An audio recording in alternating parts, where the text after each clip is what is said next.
Radio Sucesos 101.7 FM presenta su noticiero Sucesos con Milton Pérez y Verónica Larrea. Un periodismo libre para una democracia plena. Los hechos y las opiniones de los sucesos que marcan nuestro tiempo.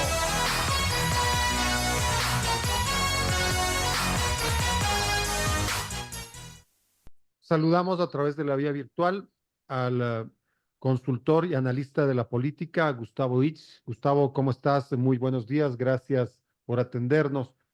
Revisemos lo que sucedió ayer en la legislatura y en el Palacio de Carondelet, porque se ha verificado lo que se había conversado, se había discutido, se había debatido durante cerca de 2, 3 semanas.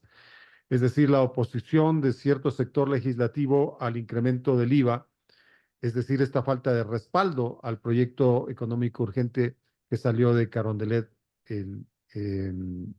hace, ya van a ser 30 días, y la respuesta inmediata, rapidísima del Ejecutivo con un veto parcial que llegó ayer mismo hasta la Secretaría de la Legislatura. Es decir, lo que ha pasado hasta el momento es la confirmación del debate, de este amplio debate legislativo. Gustavo, buenos días.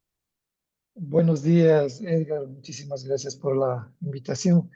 Un saludo a toda la audiencia.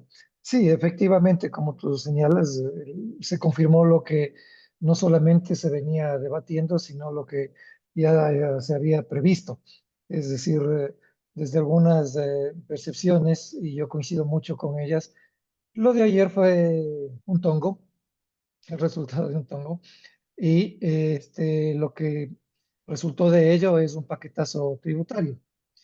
Se aumenta, el presidente había propuesto el aumento del IVA, había dos opciones, y no solamente que resultó favorecido con ello, sino que gracias a la actuación de la Asamblea y de los bloques legislativos, eh, se aumenta también el impuesto a la salida de divisas, se reducen utilidades en ciertos sectores, lo cual, según sus vocerías, implica reducción en el volumen de créditos, y la reducción en el volumen de créditos prevista va a generar también una contracción económica, y todo el mundo sabe que el IVA es un impuesto, finalmente, que aun cuando se establezcan parámetros para que solamente se aplique en ciertos estratos, en ciertos niveles de la producción, de la cadena productiva.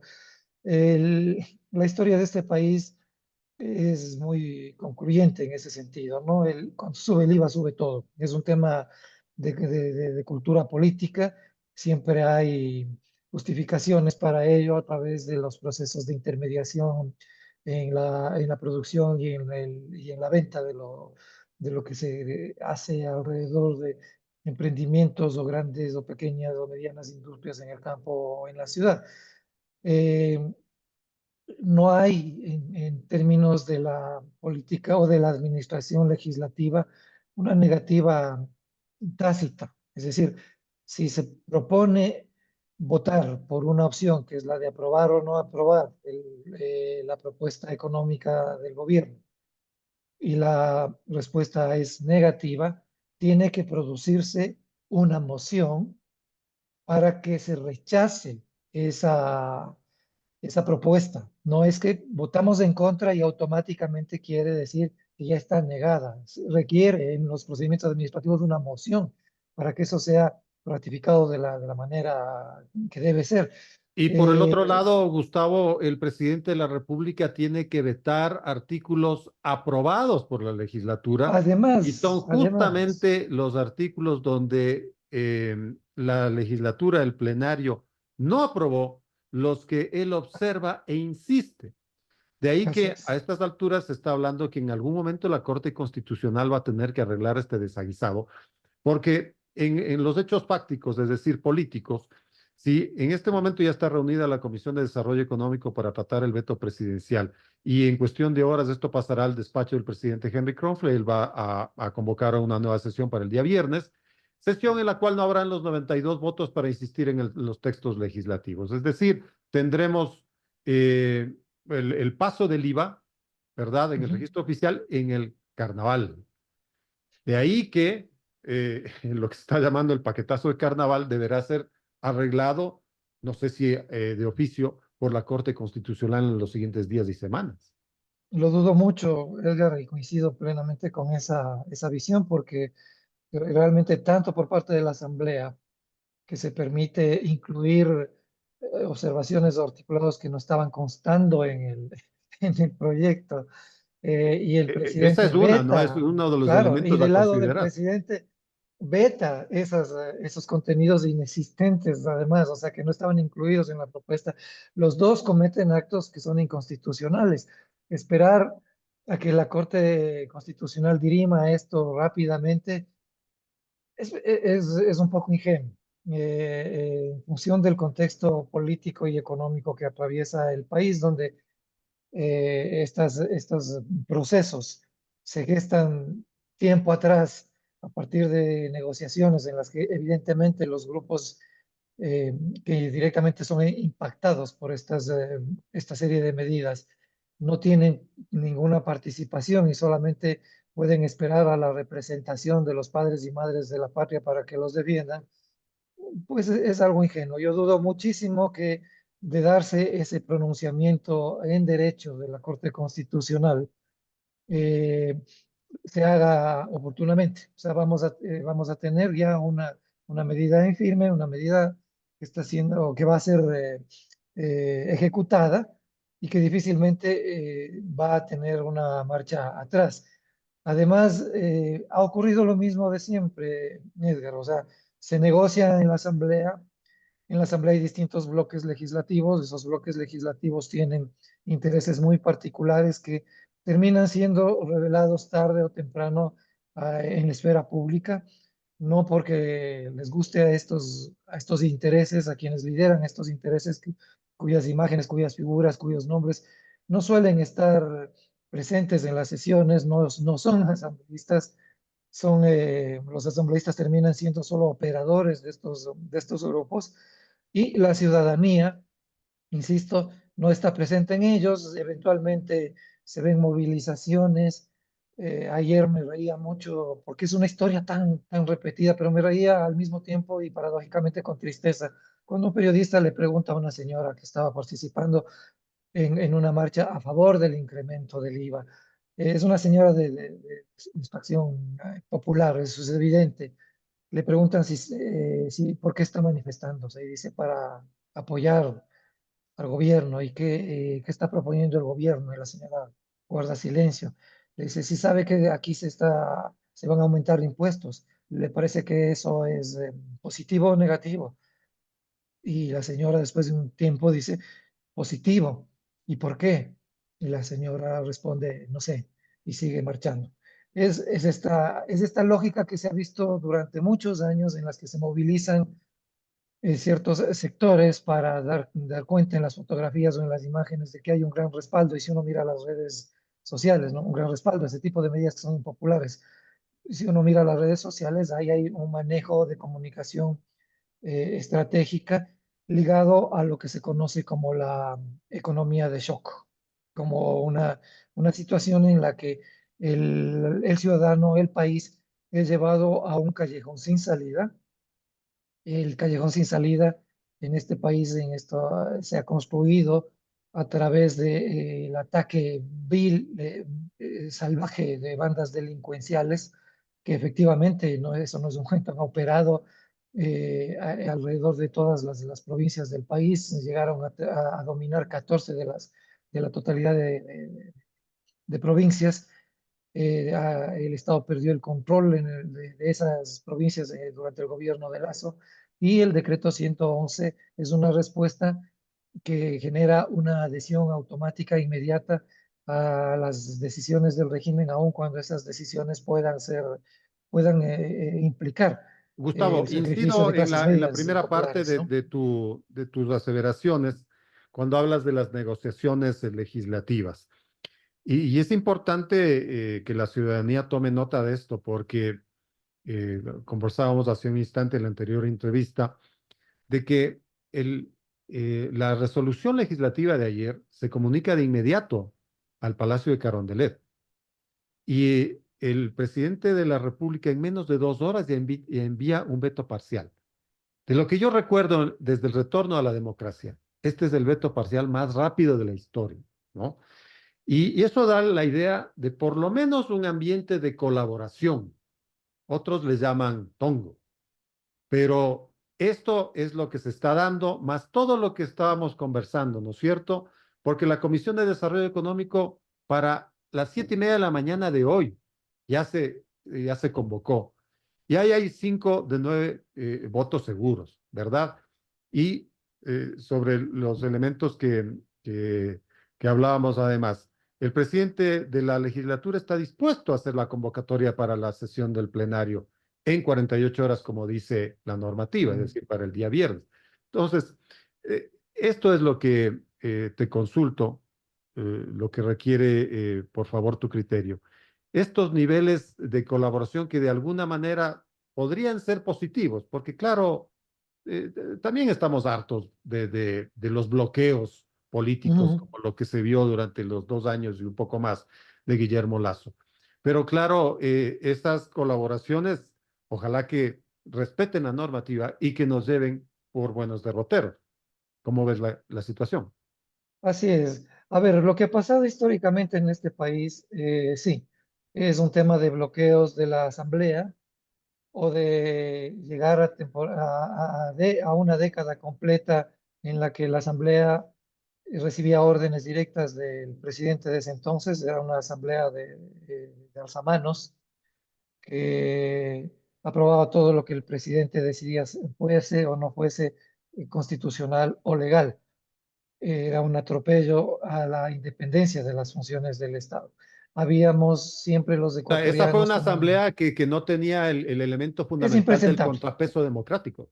Así es, entonces, exacto, a eso iba. Y ahora tenemos una situación en la que con el precedente de el mal manejo político y la incapacidad operativa del gobierno de Lasso en el Parlamento, vuelve a repetirse esta situación en medio de un Estado absolutamente antagonizado por fuerzas y por ideologías, por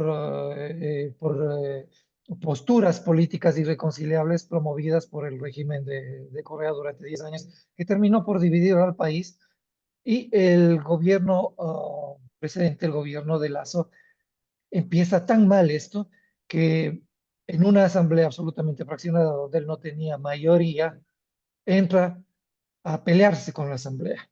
Y evidentemente lo que iba a tener es un bloqueo de la asamblea que no se produce desde el inicio, como el presidente, el expresidente Lasso pretendía posicionar en el imaginario colectivo.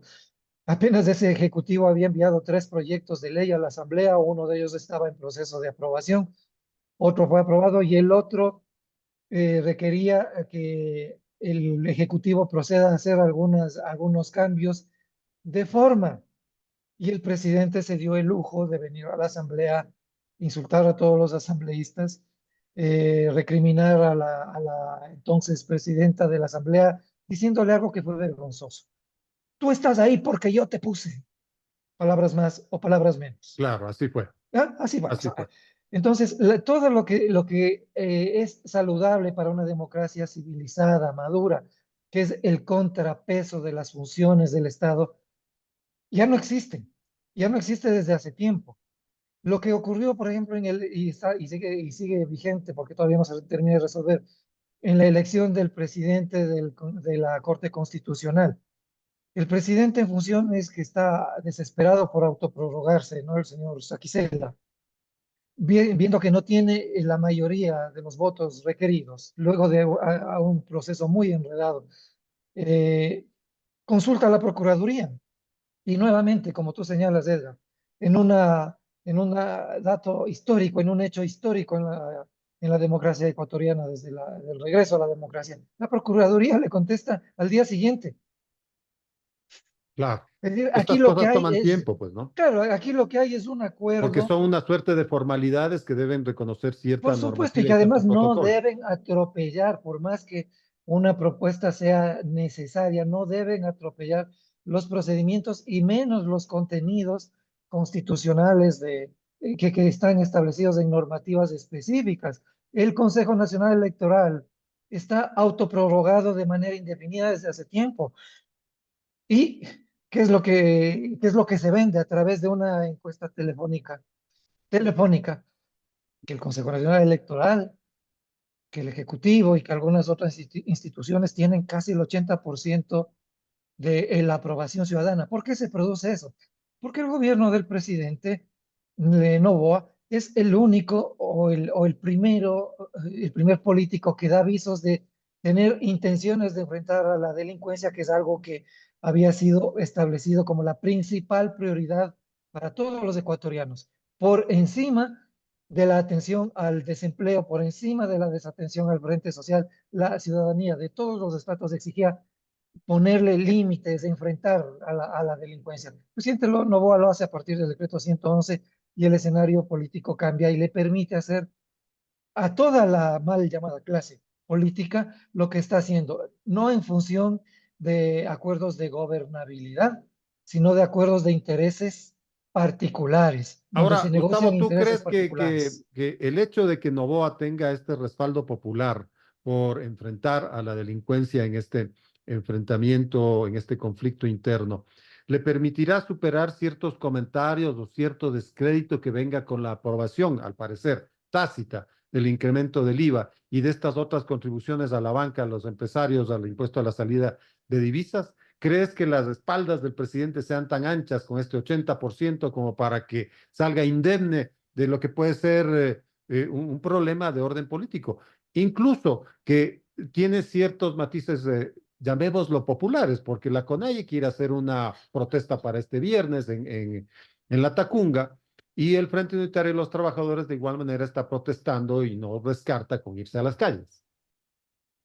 Hay que ver cuál es el nivel, la capacidad de la respuesta de ciertos sectores, porque en esto está metida, curiosamente, hasta la misma bancocracia, hasta la plutocracia del país está metida, ¿no? Porque pidió ser recibido en la asamblea para discutir su posición respecto a las reformas tributarias y el presidente Trump le negó esa, o bueno, digamos, la asamblea le negó esa posibilidad, eso se fue comunicado públicamente en el tema del Tratado de Libre Comercio, que seguramente será aprobado hoy, y la sorpresa va a ser cuáles van a ser los votos que le van a permitir esa aprobación, que usualmente se suponía que no, que eran, que tenían un criterio Eso diferente. depende del bloque de Construye, está muy claro. Así es, así es. Y lo que va a ocurrir seguramente el día de hoy es que ese tratado se apruebe. Porque, ¿cuáles son los dos factores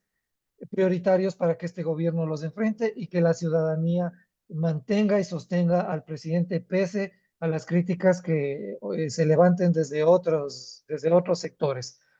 Inseguridad, combate a la inseguridad, a la delincuencia, y ahí tenemos a una fiscal que está haciendo una labor extraordinaria, que ayuda de manera indirecta a la popularidad del presidente en el tema combate a la delincuencia y el tema económico, ¿no? De manera que ahí tenemos una gestión de redes sociales, una gestión de comunicación anclada a la narrativa de un estado de guerra, de un estado en crisis, e incluso en lo que tiene que ver con el Tratado de Libre Comercio con la China, va a perder 586 millones de dólares por aranceles, ¿no? Entonces, este impuesto que de facto se ha producido ya, lo que va a tener son recursos para pagar los sueldos del sector público que el gobierno no tenía. Y ese apoyo, la espalda que pueda, como tú señalas, soportar el rechazo de algunos sectores, depende ya no solamente del régimen, sino que depende de la credibilidad, de la popularidad y del modo en que los sectores que están manifestando su oposición puedan llegar a acuerdos entre ellos, puedan aperturar en el Ejecutivo y en la misma Asamblea una revisión de lo actuado si es que la normativa lo permite y si no, dirimir esto en la calle. Es muy difícil, yo le veo muy complicado que esto resulte porque en ese momento tendremos el tema de, ojo, la inseguridad, ojo, las bandas delincuenciales van a volver a actuar, los capos del crimen transnacional, que en este momento nadie sabe por qué han retrocedido, por qué están tan calladitos, me parece que están replegados. No es por la contundencia de las acciones conjuntas del ejército, de las Fuerzas Armadas y la policía, a las cuales les felicito. Solamente consideremos el hecho de que de 4.000 detenidos, ni siquiera 200 están vinculados con el tema del terrorismo. Así que una respuesta en la calle o meterle miedo a la ciudadanía respecto a lo que puede hacer la delincuencia en la calle con gente movilizada va a pesar mucho en un año que además es un año electoral y donde todo el mundo quiere un nuevo país, un país donde haya consensos, donde haya acuerdos y algunos sectores están incluso dispuestos a que se les incrementen los impuestos, mientras a otros no se les toca en lo absoluto sus deudas, y más bien se les condonan las deudas, pero al ciudadano de clase media o de los sectores más deprimidos económicamente les va a caer este impuesto y estas medidas, ¿no? Porque terminamos pagándolos todos, menos de estas élites. Pagamos todos, menos de estas élites. Perfecto, Gustavo, te agradezco por ese primer vistazo a lo que ha sucedido en la Asamblea Nacional. Esperemos hasta el viernes, ¿no es cierto?, a ver qué se consuma efectivamente. Gracias por tu tiempo y tus criterios. Gracias por la invitación. Siempre es un placer estar en este medio de comunicación y un saludo a toda la audiencia.